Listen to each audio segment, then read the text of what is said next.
देखिए, इंसानों के साथ समस्या ये है कि मुख्य रूप से उसने विचारों का इस्तेमाल करके अपनी कई स्वाभाविक क्षमताएं खो दी हैं जो उसमें पहले ही थी। क्या लोग विचारों का इस्तेमाल करके आनंद नहीं खो रहे? क्या ऐसा नहीं? वो बचपन में कैसे थे? क्या वो विचारों का इस्तेमाल करके अपने आनंद, प्रेम और स्वाभाविक चीजों से दूर नहीं हो रहे? तो इंसान विचारों के इस्तेमाल से चीजें खो रहे हैं।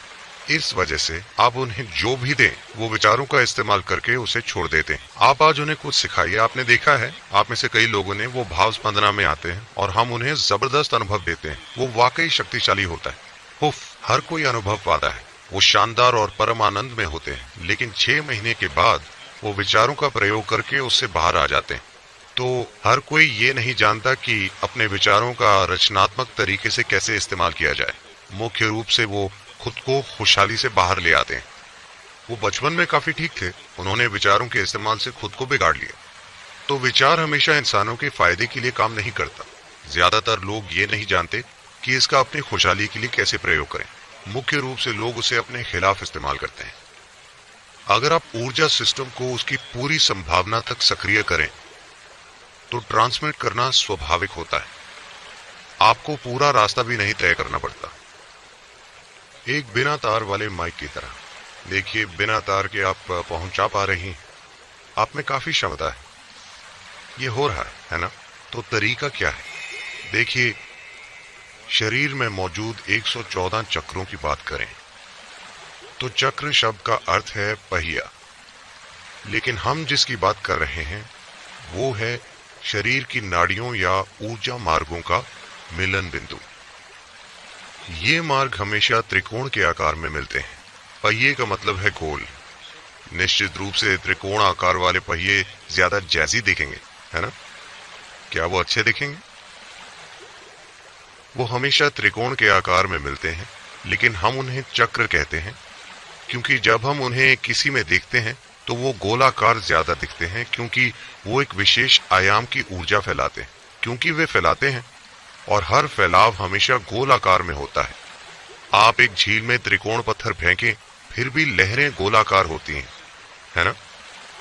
इसी तरह से ये एक त्रिकोण है, पर जब हम इसे देखते हैं तो ये गोल होता है। और एक और चीज है कि ये एक आयाम से दूसरे तक गति दर्शाता है। हम कहते हैं कि ये एक चक्र है क्योंकि ये आपको उस पार ले जाता है। तो प्रणाली में 114 चक्र हैं। मुख्य चक्र, और भी चक्र हैं। मुख्य चक्र जिन पर काम किया जा सकता है वो 114 हैं।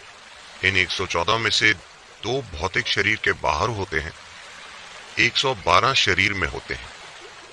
इन 112 में से 4 के बारे में ज्यादा कुछ नहीं करना होता। यानी अगर आप बाकी के चक्रों पर काम करें तो ये अपने आप जागरूक हो जाएंगे। इन पर काम करने के लिए प्रणाली की जरूरत नहीं। तो 108 वो चीजें जिन पर असल में काम किया जा सकता है। तो ध्यान के 114 सिस्टम है।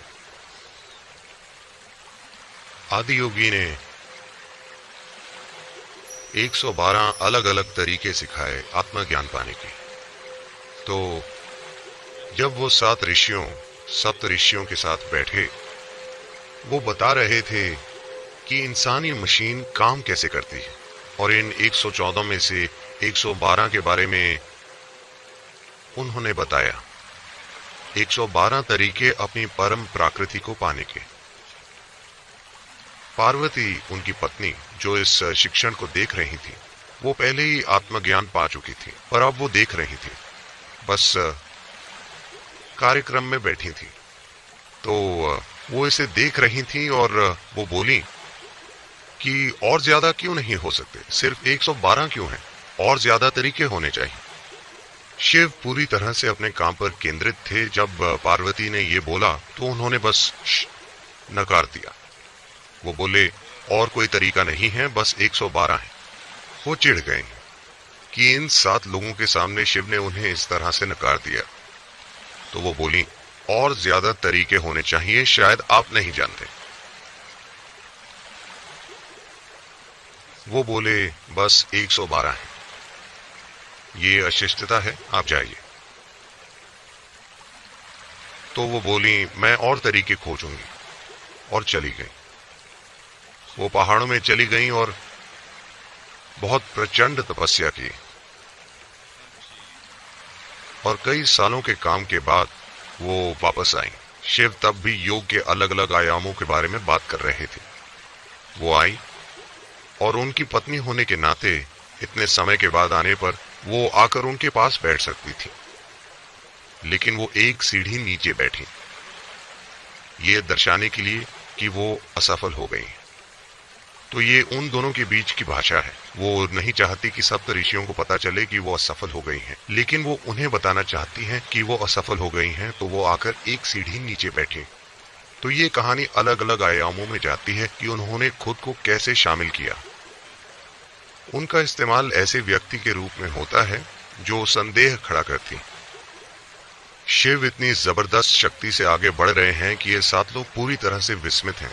तो वो वहां एक ऐसी इंसान है जो शिक्षा पाने के लिए प्रतिबद्ध नहीं है, जो संदेह उठाता रहता है।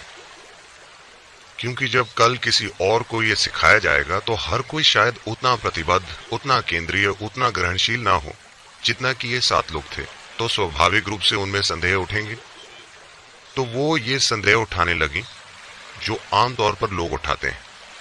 तो ये 108 वो चीजें हैं जिसके साथ आप काम कर सकते हैं। बाकी के 4 बस खिल उठते हैं, वो बोनस है। अगर आप 108 के साथ अच्छे से काम करते हैं तो बाकी के 4 खुद हो जाएंगे, ये इनाम की तरह हैं। बाकी के 2 वैसे भी हो जाएंगे। अगर ये 112 हो जाएंगे तो बाकी के 2 खुद ही खिल जाएंगे। ये शरीर के भौतिक ढांचे के भीतर नहीं है। तो ये 108 वो संख्या है जिसने इस प्रणाली में इसीलिए अभिव्यक्ति पाई है क्योंकि 108 एक महत्वपूर्ण प्रक्रिया है या एक महत्वपूर्ण संख्या है सौर्य मंडल की रचना में। सूर्य और धरती के बीच की दूरी सूर्य के व्यास की 108 गुना है। चांद और धरती के बीच की दूरी चांद के व्यास की 108 गुना है। कई रूपों में आप देखेंगे कि 108 अनुपात है सौर्य मंडल की रचना में। यही वजह है, वरना शायद हमारे अंदर 160 होते। मान लीजिए अगर हम मंगल पर पैदा हुए होते, शायद हमारे अंदर 160 होते, या जो भी। आपको पुरुषों को जांचना चाहिए। हठ योग की महत्वपूर्ण चीज है लगातार ये स्वीकार करना कि इस शरीर ने ये रूप लिया है और ये शरीर इस तरह की अभिव्यक्ति बना है। इसका मुख्य कारण है कि कुम्हार की चाक इस तरह है क्योंकि सौर्य मंडल ऐसा है, इसीलिए ये अभिव्यक्ति है। तो आदि योगी ने बहुत स्पष्ट कहा है कि अगर इंसानी शरीर को और विकसित होना है तो कुछ बड़े या प्रचंड बदलाव होने होंगे सौर्य मंडल की बनावट में। सिर्फ तब इंसानी शरीर का ढांचा बदलेगा क्योंकि ये पूरा विकसित हो गया है भौतिक ढांचे के स्तर पर। तो सौंपने की प्रक्रिया आसानी से हो सकती है अगर ये पूरा खुल गया। अगर सभी 112 सक्रिय हों तो ट्रांसमिशन आसान होता है। आप चाहते हैं कि कहीं कुछ हो, आपको वहां जाना नहीं पड़ता, आप यहां बैठकर वो कर सकते हैं। एक सामान्य जीवन जीने के लिए, एक पूरा भौतिक जीवन जीने के लिए आपको सिर्फ 21 चक्रों की जरूरत होती है। आपके शरीर के 21 चक्र अच्छे से काम कर रहे हों तो कोई नहीं सोचेगा कि आप में कोई कमी है। आप एक पूरे इंसान होंगे।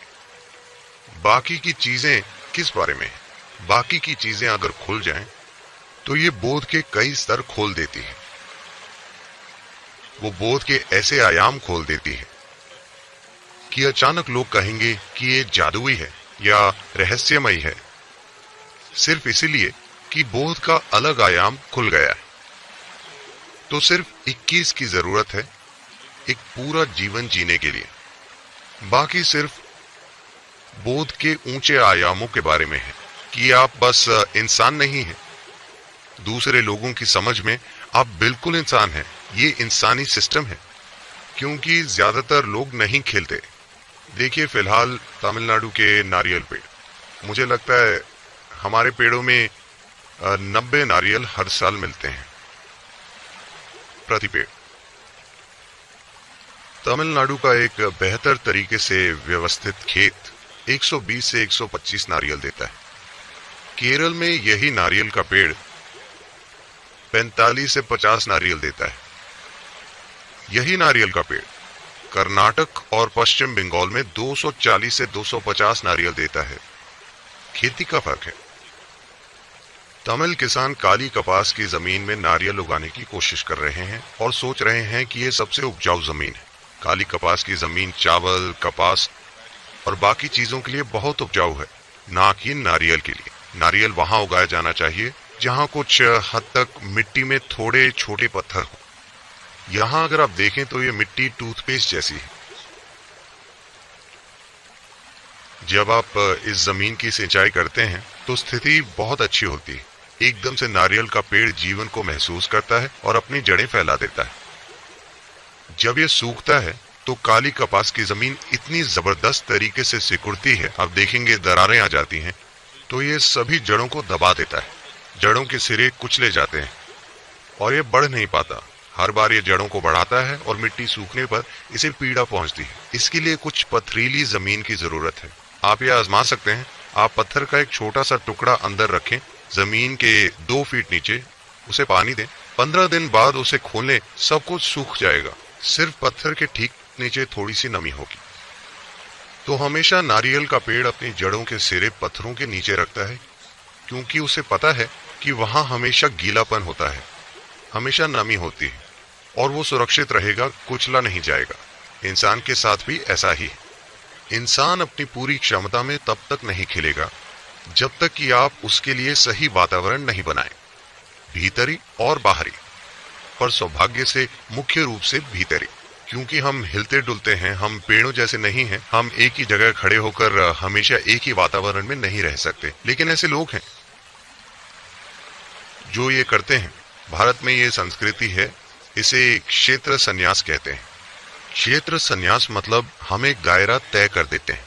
मान लीजिए यहाँ हम ध्यान लिंग को केंद्र बनाकर एक दायरा तय करते हैं। हम कहेंगे यहाँ तक ऊर्जा बहुत ज्यादा है, तो वो जो हर समय उसी में सराबोर रहना चाहते हैं, वो एक संकल्प लेंगे कि वो इस दायरे से बाहर कभी नहीं जाएंगे। इस घेरे को वो कभी छोड़कर नहीं जाएंगे, वो हमेशा बस उसी में रहेंगे। ये एक सरल बुद्धिमानी है। एक नारियल पेड़ की तरह अगर वो पहाड़ पर चढ़ना चाहे, वो यहाँ काफी अच्छा उगता है, लेकिन अगर आप उसे पहाड़ पर लगाएं तो एक दिन में वो खत्म होने लगेगा।